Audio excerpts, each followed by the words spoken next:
we're here, and it's time for the conversation.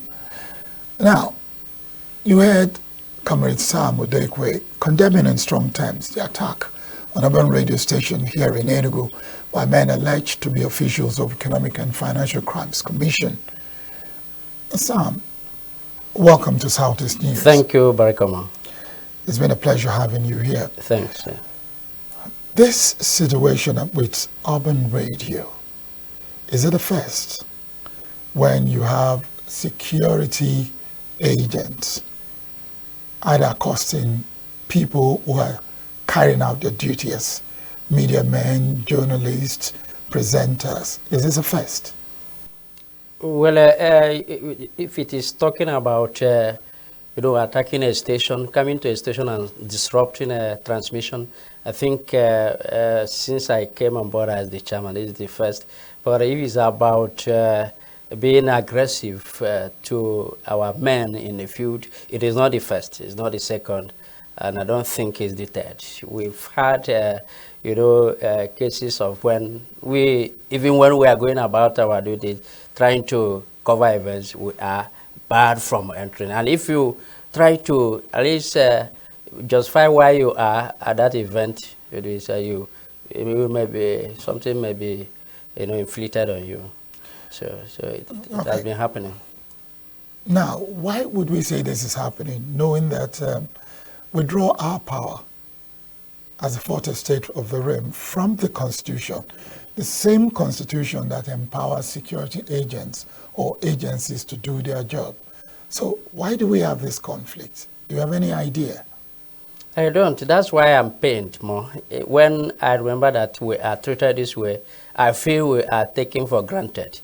Yeah, I think I feel people are neglecting our role in society, even when it is, entrenched in the Constitution that we are the fourth arm of the government and we have a role to play. Mounting surveillance on the society, serving as the watchdog of the society. But when we want to carry out these duties, people take us for granted. Even people who are supposed to be subordinate to us when when the society is concerned, carrying out our duties, now, try to talk down on you and restrict you from what you are supposed to do. That's why we are pained. Like we are talking about the issue of yesterday. Yes. Yeah. So what we are talking about is not about the allegation. It's not about the offense, if there is any, for which the men came looking for the person in question. It's not what we are talking about. That one can be, sorted out. If you've come after somebody who you allege has committed an offense, you know the best way to go about it. So, Corsi demands that if you come to a station like that, it is a corporate place.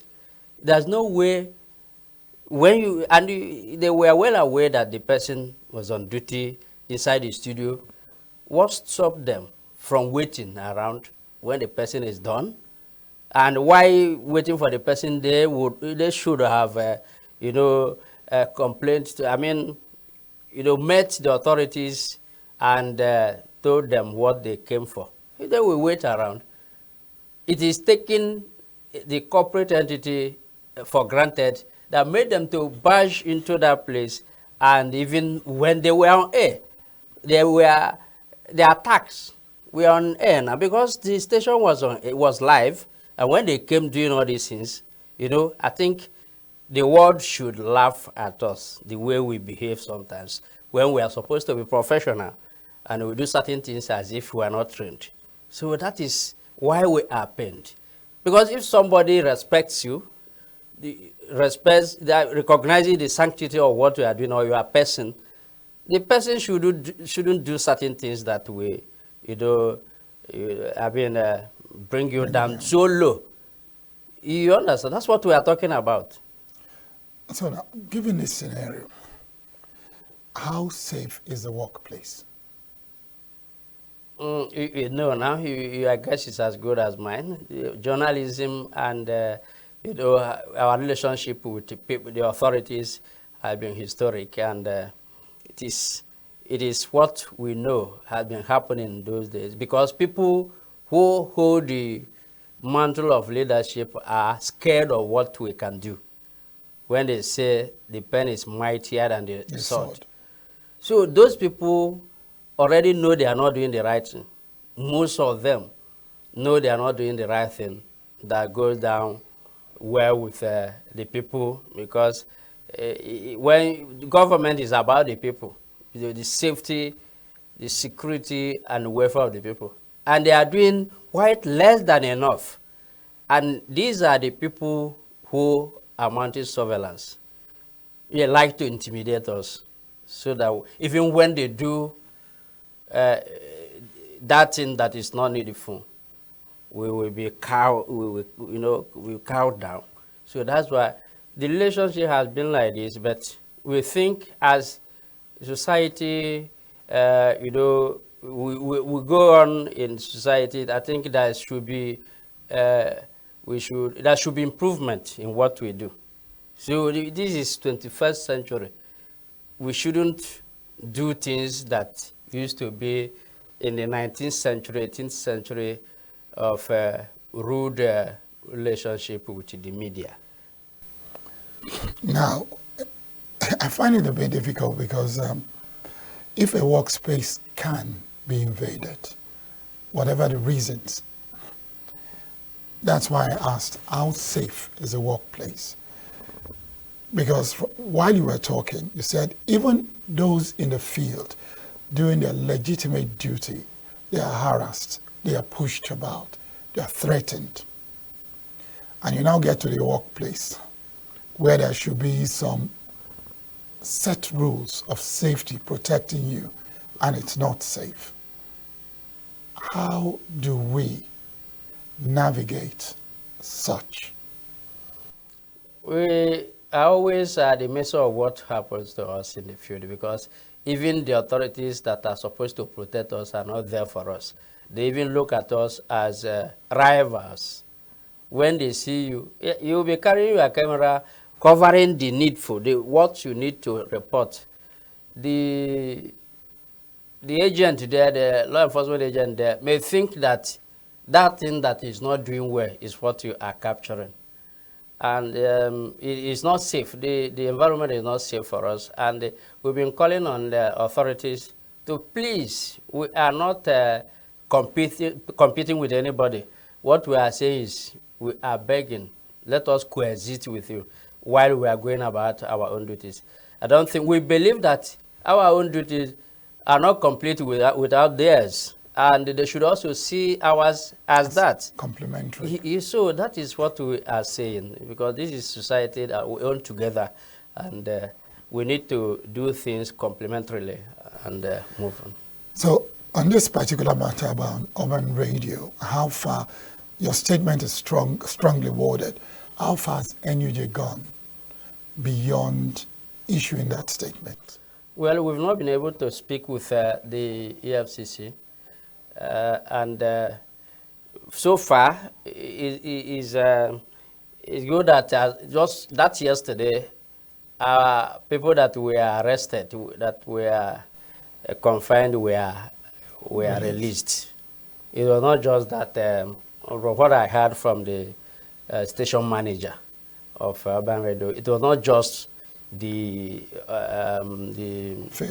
favor echo,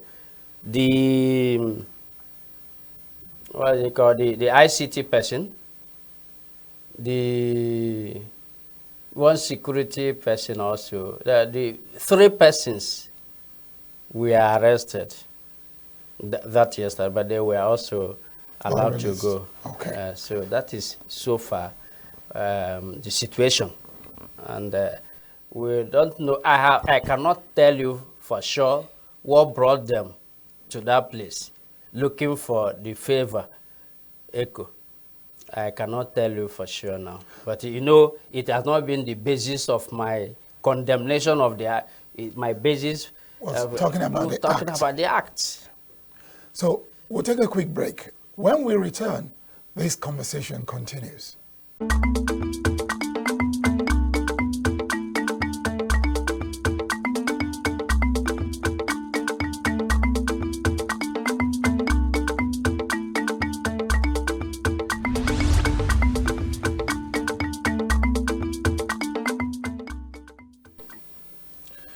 Yes, with the effort being made by the NUJ, those who were taken away have all been released as at yesterday. But my question to you, Sam, is given the, should I say, the cat and mouse situation of journalists and security agencies in the field, isn't there no way for the hierarchy, let's say NUJ Chairman Ratao, and every other person that has a stake, meet with the hierarchy of security agencies to find a way to have a synergy so that when we see ourselves in the field, we see ourselves as playing complementary roles and not people who are working against each other. Is there no way we can do that?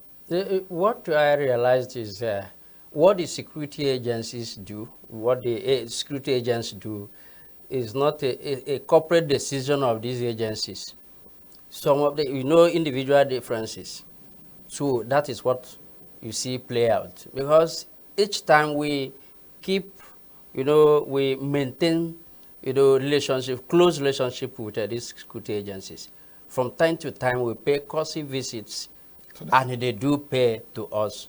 All these security agencies, the army, the police, the road safety, and all. We stay together. Sometimes we have workshops, seminars together as people who are working, we have things in common to do. So we've been doing that. But sometimes when you go to the field, you run into people who refuse to be trained, even when they underwent training. They refuse to be civil, even when they were given training of being civil. See, that is what we see in the field. Because we've talked with the hierarchies, and they sound very sound talking with us, but you get surprised sometimes when you see their products behaving the way they do. You'll be surprised when you trace this matter now. You will come to a place where you have the difference between the instruction and what was carried out. So you see, that is the problem there, and this is society. You continue to see things like this, and we do call on these people to agree to be trained.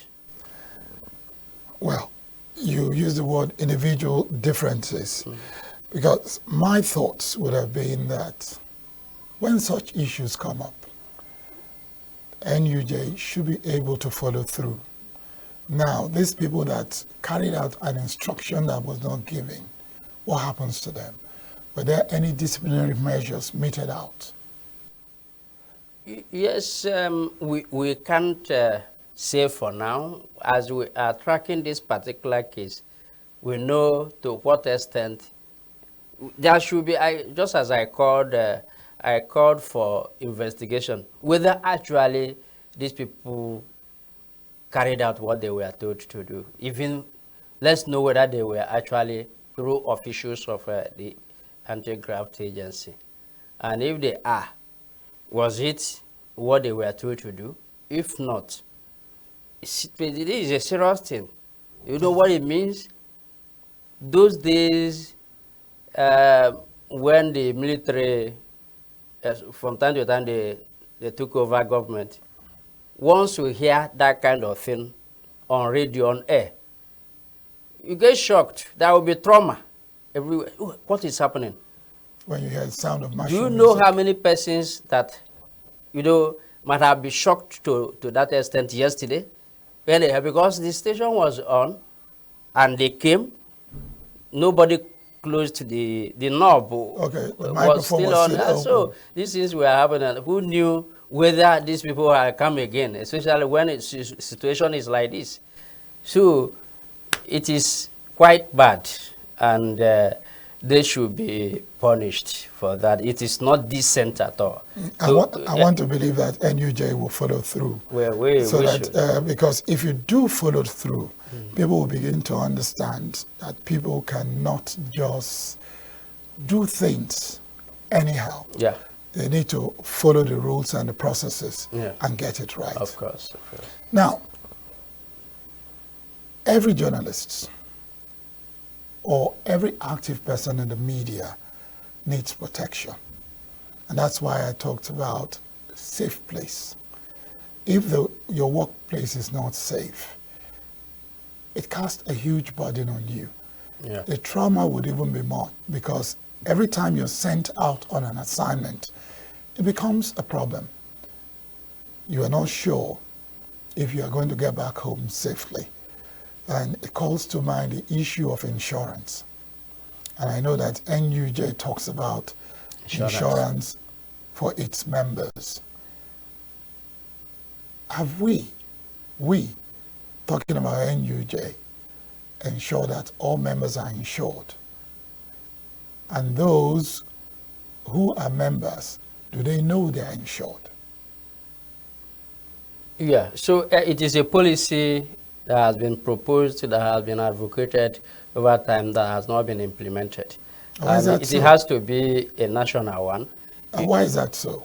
I think it's a process, and it has not been accomplished. It's a process that has not been completed. As we are talking, I don't know, we are not insured, but it's a welcome policy that should be what we do, especially looking at the nature of our job and what we are talking about. That should be insurance policy being implemented in NUJ, even the media generally.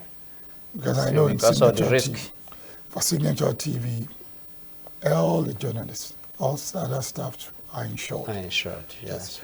But as we move along, I want to believe that since NUJ has the idea and the concept already, they work towards ensuring that all members are insured. It becomes a policy decision that all members must be insured. Must be insured.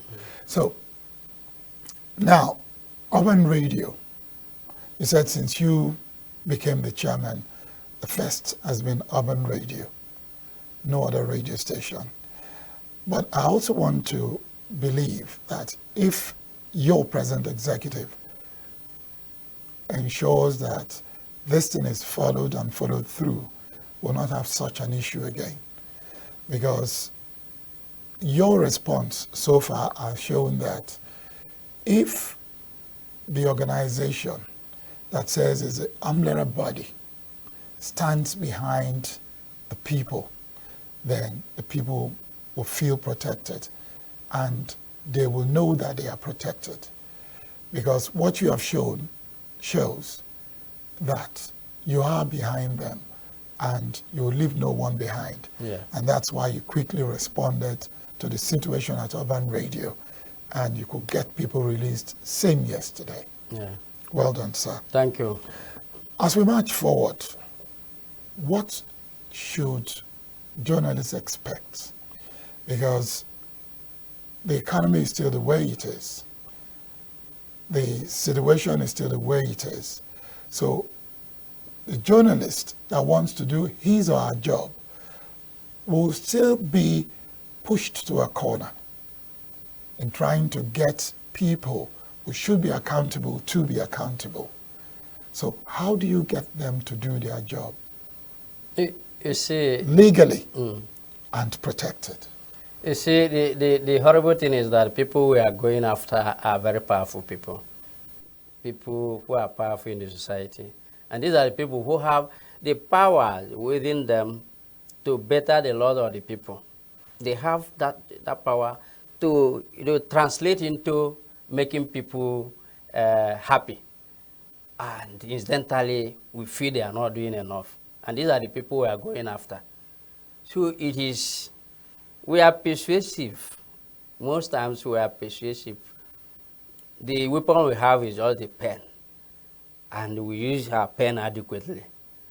Pen doesn't work as gun does. Gun is for force. So we try our best possible to ensure that the society is better by, playing our role as the watchdog of the society. Let them please do the needful. Mount surveillance on what they do. And we cannot stop letting people know what is not done properly and what is done properly. That's what we do. We are not one-sided. If things are done properly, we commend those people. We see a lot of commendation on, in the media, on papers, on radio, and we commend them. And why we do commend is for other people who have not done commendable things to queue behind.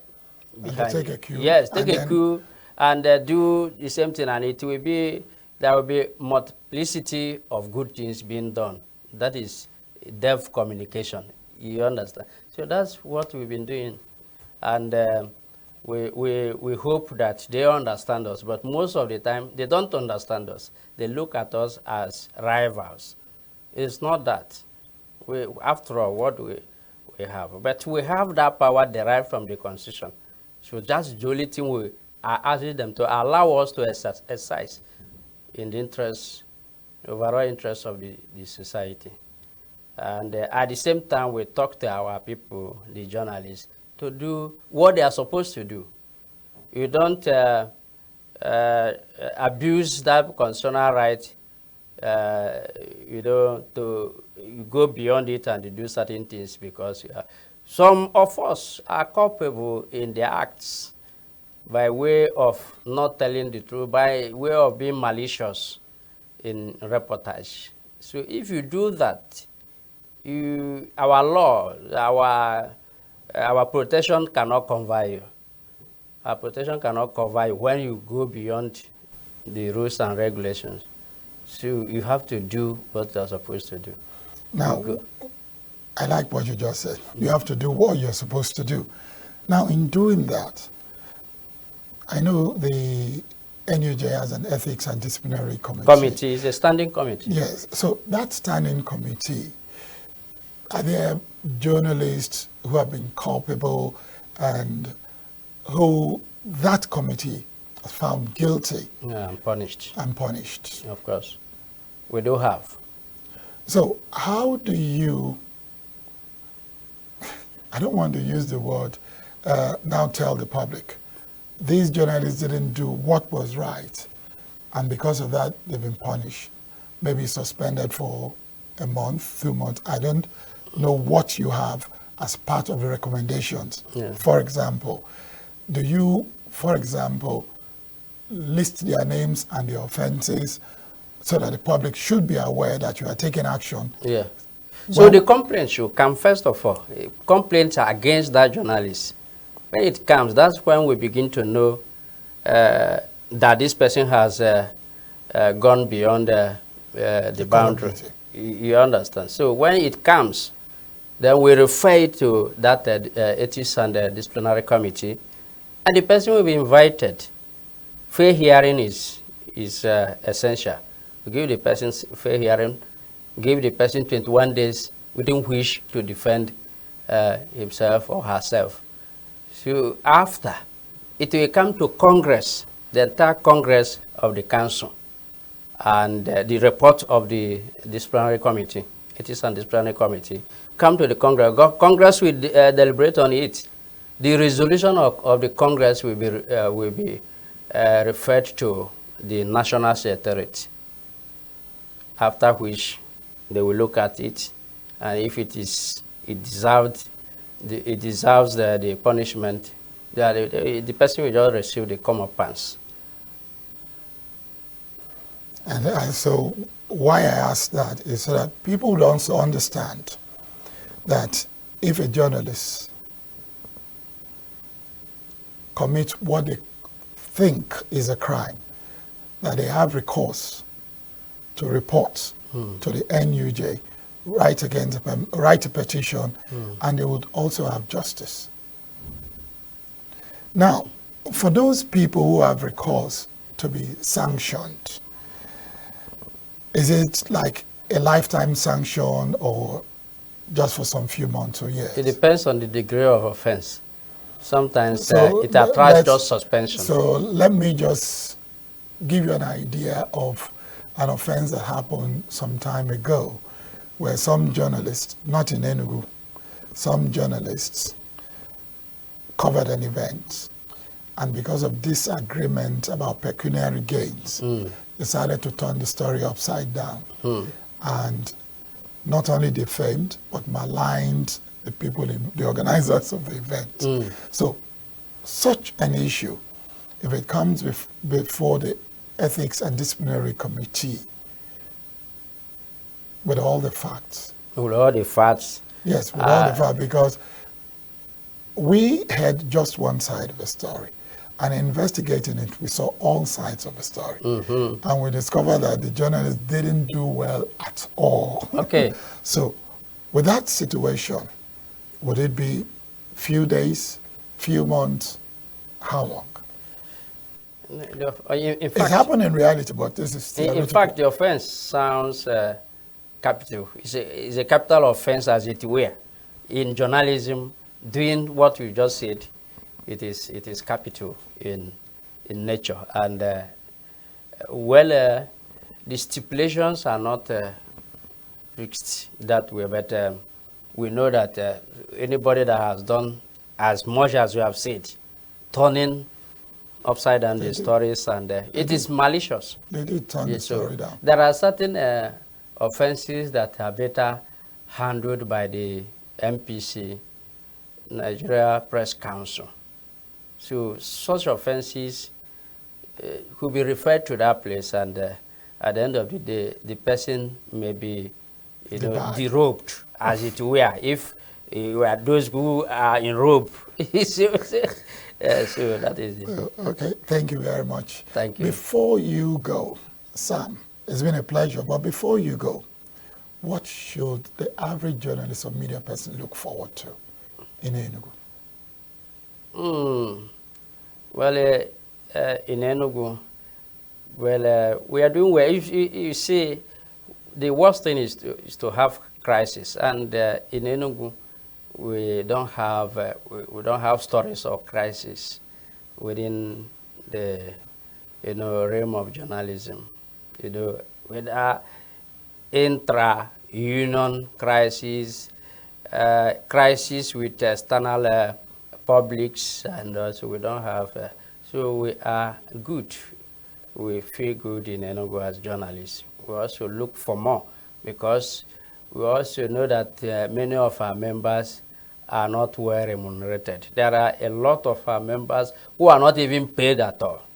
These private, especially in the private sector, people are just given what they call mini ticket. If they give ID card of that organization, go out there and try your best to put food on the table. And that is one of the things that bring those issues with those acts, you understand. So they want to survive, and so that is that in that area we call on the employers in that sector to do better. In government, you are paid according to your grade level, and so the condition is okay. Is okay. Right. Thank you very much, Sam. Thank you for coming on to Southeast News. It's been a pleasure. Thanks. Sam Udekwe is the NUJ chairman, Nigeria Union of Journalists in Enugu State. Thank you once again. Thank you. And that's how it has been on Southeast News today. We'll be back tomorrow. Until then, I am Barry Kumado, thanking you very much for being with us.